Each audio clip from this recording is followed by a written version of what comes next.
Ration দুর্নীতি মামলায় ইতিমধ্যে খাদ্য ও সরবরাহ মন্ত্রী প্রাক্তন মন্ত্রী জেলে আছে। সেই সূত্র ধরে তদন্ত এগিয়ে যাচ্ছে। সেই জন্য ইডি আজকে সন্দেশখালীতে এক তৃণমূলের নেতার বাড়িতে রেড করতে গিয়েছিল, তদন্ত করতে গিয়েছিল। সেই সময় সেই নেতার অঙ্গুলি এনলে কিছু মানুষ যেভাবে ইডির কর্তাদেরকে ঘিরে ধরে এবং সিআরপিএফ এর জওয়ানদেরকে ঘিরে ধরে তাদের সাথে যে আচরণ করলো, তাদের মাথা ফাটালো, কোনোভাবে এটা কাঙ্ক্ষিত নয়। এর জবাব দিতে হবে, বাংলার মানুষকেও দিতে হবে এবং দেশের আইন বিচার ব্যবস্থা আছে দিতে হবে। কাদের নেতৃত্ব হচ্ছে? পঞ্চায়েত নির্বাচনে এই শওকত মোল্লা সাহেবরা এই শাহজাহান সাহেবদের মতো লোকেদের কাছ থেকে যুক্ত হয়ে অস্ত্র শস্ত্র অবৈধ নিয়ে এসে ভাঙড় সহ যেখানে যেখানে সন্ত্রাস চালিয়েছে এর মূল হোতা হচ্ছে এরা। এদেরকে চিহ্নিত করা দরকার, এদের বিরুদ্ধে আইনত ব্যবস্থা গ্রহণ করা দরকার।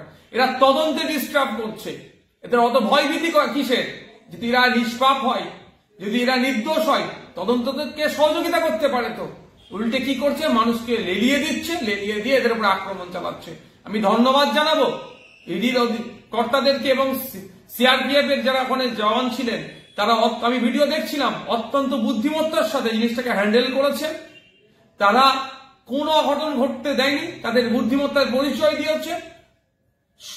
কুল ব্রেন্ডে ওখান থেকে তারা বেরিয়ে আসতে পেরেছে। তবে একটা কথা, তার সাথে সাথে যেভাবে সংবাদ মাধ্যম আক্রমণের শিকার হলো, কারা আক্রমণ করলো? যারা ইডি অফিসারদেরকে এবং সিআরপিএফ এর জওয়ানদেরকে আক্রমণ করেছে, তারাই সংবাদ মাধ্যমকে আক্রমণ করলো। এটা মোটেই মেনে নেওয়া যায় না। আজকে দেশের গণমাধ্যম যদি আক্রান্ত হয়ে যায়, দেশের গণতন্ত্র কিভাবে সুরক্ষিত থাকবে? পরিশেষে বলবো, আমি সংখ্যালঘু সমাজের মানুষের কাছে আমি একটা বার্তা দিতে চাই, আপনারা সজাগ সতর্ক হন। এই শওকত মোল্লা, এই শাহজাহান শেখদের বা এদের মতো নেতাদের থেকে আপনি সজাগ থাকুন। এরা মানুষকে খেপিয়ে দিয়ে বিপদের দিকে ঠেলে দিচ্ছে। শীতলকুচিতে দেখুন কিভাবে মানুষকে খাপিয়ে বিপদের দিকে ঠেলে দিয়েছিল, আজও সেই পরিবারগুলো বিচার পেল না।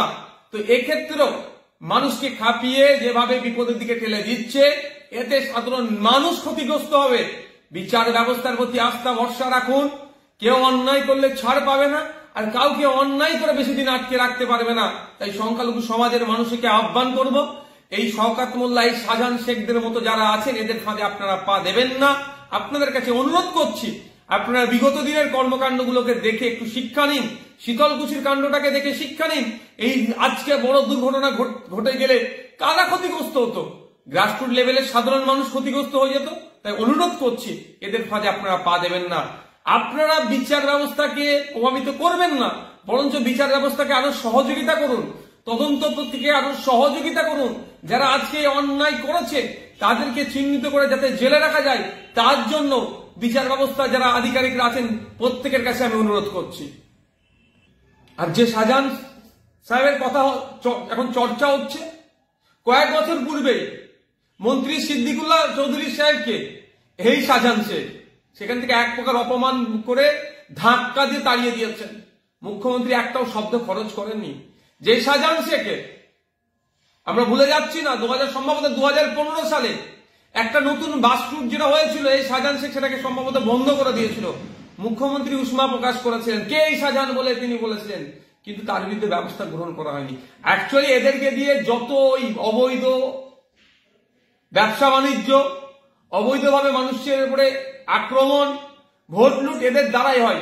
এরা শাসকের ছত্রছায় লালিত পালিত হয়। এই চুনোপুটিগুলো শাসকের ছত্রছায় থাকে বলে আজকে এরা একটা বড় নিজেকে বড় বাহুবলী হিসেবে প্রমাণিত করার চেষ্টা করছে। এর জন্য রাজ্য সরকারকে দায়ভার নিতে হবে। রাজ্যের আইন শৃঙ্খলা কোথায়? আমাদের রাজ্যের আজকে মাথা হেঁট হয়ে যাচ্ছে। ধিক্কার জানাই, নিন্দা জানাই। এই ধরনের ঘটনা আগামী দিনে ঘটবে না, এই আশাও আমি রাখি।